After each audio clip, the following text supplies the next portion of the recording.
beginning was the Word, and the Word was with God, and the Word was God.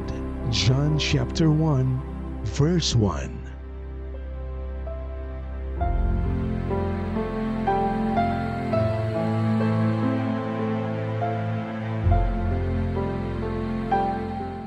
Gasat ken naragsak ngal daw tayo amin, gagayem ken kakabsat, iti amin nga viewers tayo ti Lost and Found, at iti kabsat you can gayem yung ni Pastor Ricky de Gracia, kitagyaman ako naklangaro din, tadaman gundaway tayo nga magitungtungin, kada tungkal mesa kada tayo, at sapay kuma, tanaragsak ken nakaradkad tayo, ket nakita tayo yung bendisyon, ket parabor iti apo, iti bibiyag tayo, ket iti pampamilya tayo, iti topic ti tingal daw, may panggip tingal iti kangrunaan nga kasapulan, iti tao.